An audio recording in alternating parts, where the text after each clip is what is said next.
Hey y'all, I'm James Wright and welcome to my shop. Today, we're making a shooting board. Again.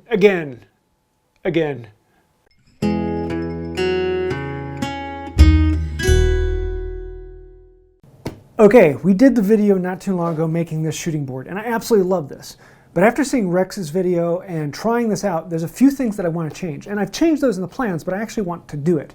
I love this angled fence. This is phenomenal. I love this track, but the track needs to be a little longer if I'm going to be using a dedicated shooting plane. Also, I love Rex's idea of the magnetic piece on here. So we're going to make one that's just like the best of the best.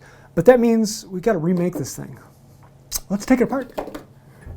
I want to salvage some of the parts from the old one, and so that means taking it all apart, screw by screw. And this is one of those projects that has every head type. So those are square or Robertson, and then I had some flat head or the standard. And there's some Allen in here, and there are Phillips, and there are Torx. It was one of those projects where you need every driver in the box to put in all the screws because every screw has a different head. But we'll do this. So we're going to take it all apart. And I originally thought I was going to use the plywood, but then realized, oh, I glued those together. So yeah. But we have two inserts that I need to take out. And unfortunately, one of them was epoxied in, and I couldn't get it out. So I called up Veritas, and they actually sent one out to me free of charge. I was like, okay, so it wasn't because I was wood by Wright or anything like that. They just automatically would send it out. If you had purchased the kit before and wanted to redo it, they sent another one. I was very, very happy with that, and it came about a week after they mailed it out.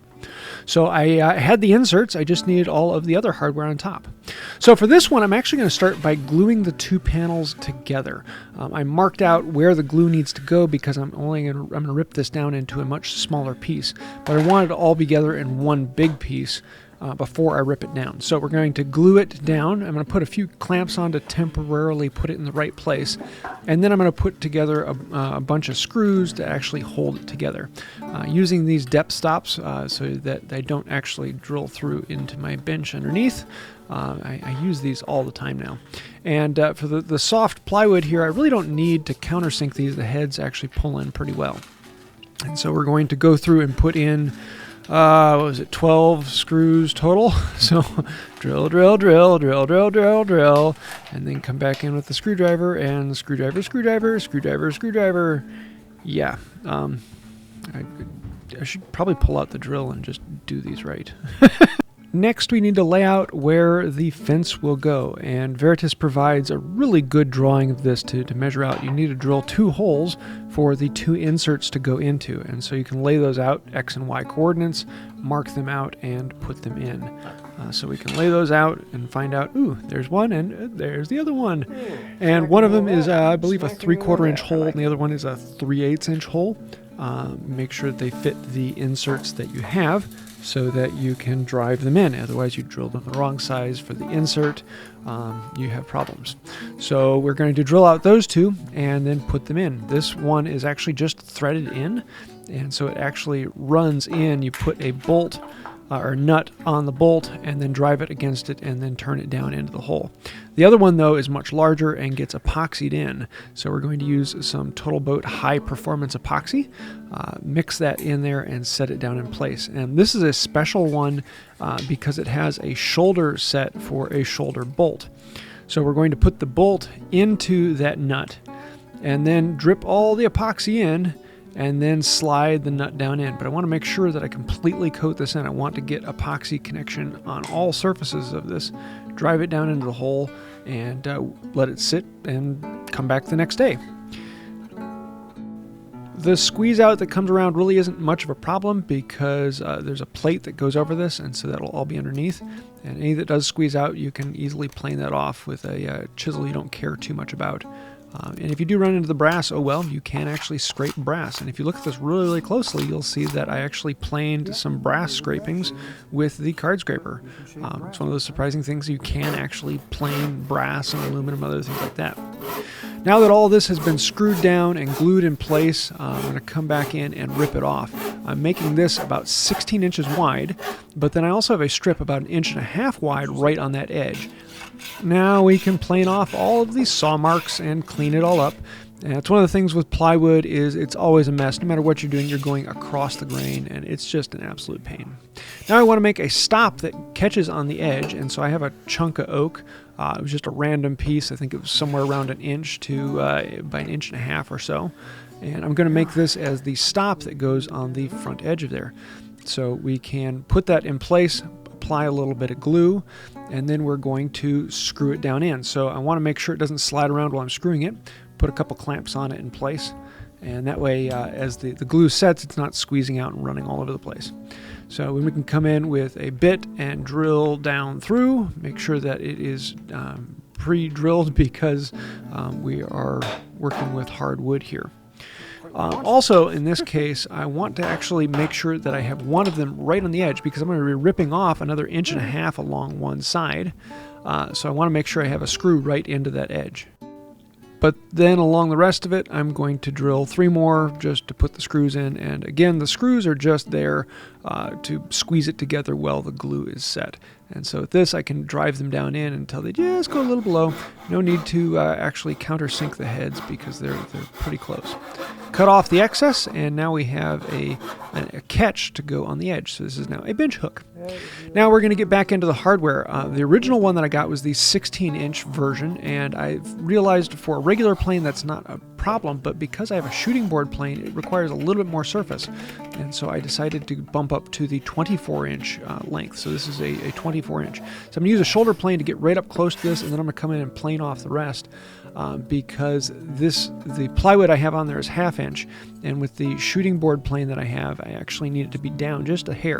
So I'm going to take off, it was like a 32nd of an inch. It wasn't much at all.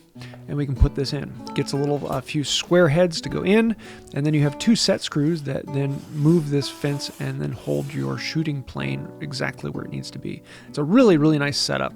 And goes really well.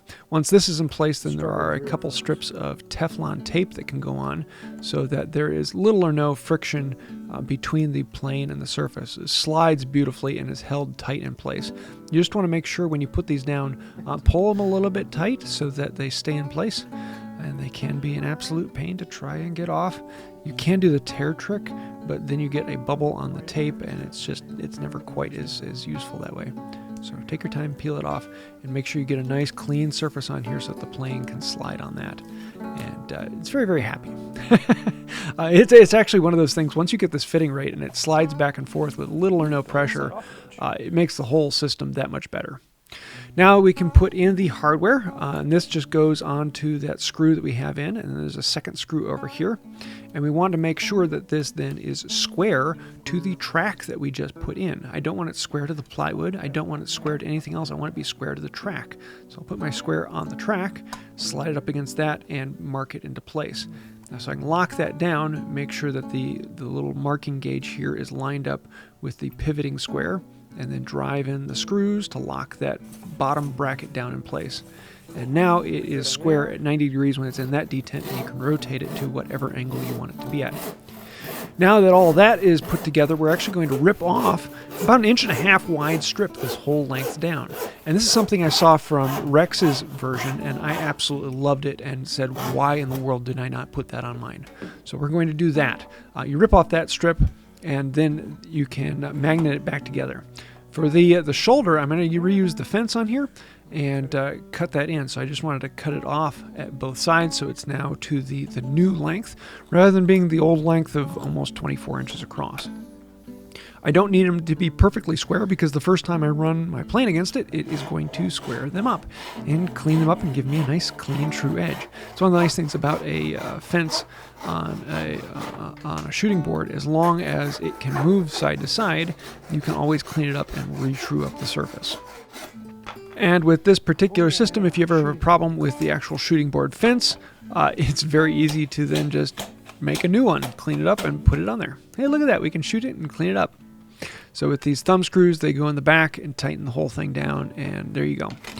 One thing I didn't notice on the last one is they shift so that when you turn it 45 degrees, it actually keeps it right where it needs to be.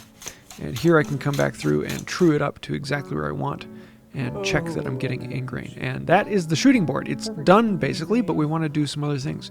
So you can see how easy that was to work. It really cleans up beautifully. I'm going to do some cleaning up on the small strip as well as the edge of the shooting board. I want those to mate up nicely. So we're going to plane them down nice and smooth. The low angle jack really comes into its own doing the end grain on the plywood, because you're always going on end grain no matter which direction you're planing on plywood. It is a pain. You're always in cross grain, you're always in end grain. And yeah, so I'm going to draw a few lines across each piece so that I have marks exactly where they need to be.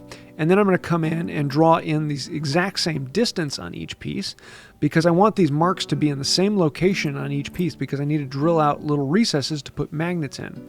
So as long as I use the marking gauge to mark in the same distance from the top, and then mark at the same point along each one, they work out pretty well.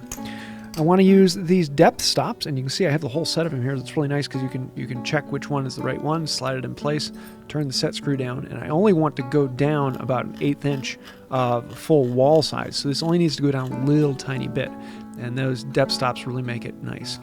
Have some magnets that then just fit in there and sit flush. So we're going to make sure we use the awl to set each one of these. I want to make sure that the point on all of these are exactly where they need to be. Each hole is slightly wider than it needs to be so the magnet can move around a little bit, and that will allow it to self-align. So to put this in, I'm just going to use some 5-minute epoxy, whip that up, and fill up the holes with it. And I want to use a lot more in here than I could ever need. I want it to squeeze out and be quite sufficient. So we're going to putty these holes as much as we can, and then put the magnet in. We're going to put one side into the one side.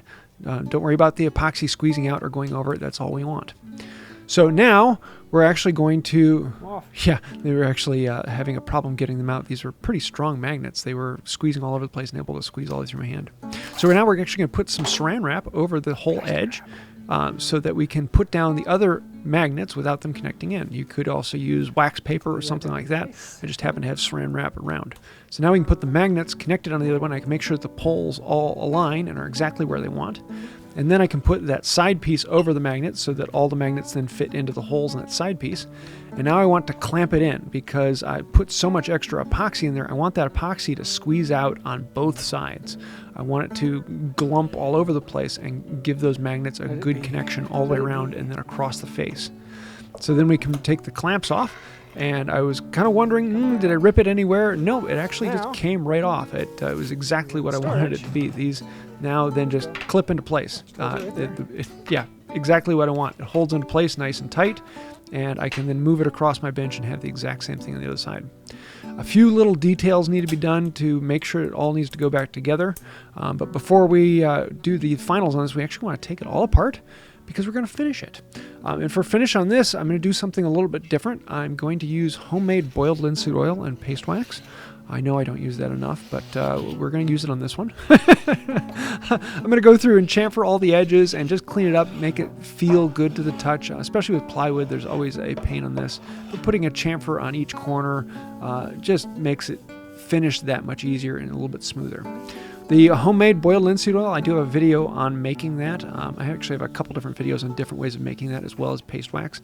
I'm just going to pour it on and let as much of this soak in as I want, and then I'm going to put some more on until it just stops soaking it up. One big, heavy, thick, massive coat. Let it sit for about 15 minutes, and then wipe off all of the excess, and just wipe it down until you're not wiping off much more. And at that point, I go ahead and put on the paste wax. I don't actually wait for it to cure. I just put it on there and let it go to it. I'll let the paste wax sit for 2 to 3 hours or so until it starts to get tacky. And then I'm going to come through and polish off the excess paste wax, and that's it. So that's all I'm going to do on this. I'll add a little bit more boiled linseed oil occasionally, maybe another coat of paste wax just to keep it up. Allows the boards to slide nicely and is a fantastic finish that feels good in the hand. And so this is all set up so I can do any angle from 90 to 45. Actually, it can go a little farther than 45. I can set these up to fit my plane precisely, and it is a quick sliding and really, really happy thing. With that fence that can move all the way to the other end, this is now the ultimate shooting board. Oh yes, happiness. So there you have it. We finally have my shooting board that I'm in love with this thing, and I'm really looking forward to using this. This shooting board fixed a lot of problems that I had and made it so I would want to use this far more. But this one is the step even farther. This is going to make me want to use a shooting board a lot more. Anytime that anything needs to be cleaned up, I'm going to do it on this. And it's already made me to the point where I'm cutting a little farther away from the line because I'd rather just shoot back to the line rather than cutting right on it and messing with that. So yes, this is going to change a little bit what I do, and especially with having a dedicated shooting board plane, this is cool. Now, does everyone need this? No. This is something that is over and beyond. If you would like plans for this, though, they are available on my website. Also, Rex has plans for his, and I'll leave a link to that down below. If you buy them from one of the two of us, you actually get both plans. So if you buy them from him, you get my plans and his plans. You buy them from me, you get my plans and his plans. So you can get that. And it is everything that this one is, except for it doesn't have this magnetic thing, but that's pretty obvious. You cut it and put magnets in. So if you want that addition, I might change it up a little bit to add that. So I'm really in love with this. If you'd like to see the original video from making this one or the video about the shooting board plane, the links to those down below. And I'm looking forward to using this for a long time to come. So thank you everyone for watching the channel. If you did like it, please hit like, subscribe, and do all of those little button things down there. That really helps out the channel. A lot of the analytics and things from YouTube make this channel happen more often, so thank you for that. And also I want to say a huge thank you to all the patrons on Patreon, members here on the channel, everyone who has been watching us live doing the build. Thank you for joining. If you'd like to find out more about Patreon, we do have special perks like actually watching in the shop when I'm working on things. I'll leave a link to Patreon down below, or you can click the little join button and become a member here on YouTube. So thanks for that, and everyone scrolling over on the side, and until next time, have a wonderful day. You know, I had to drill several holes in this, and that makes this a very bored board.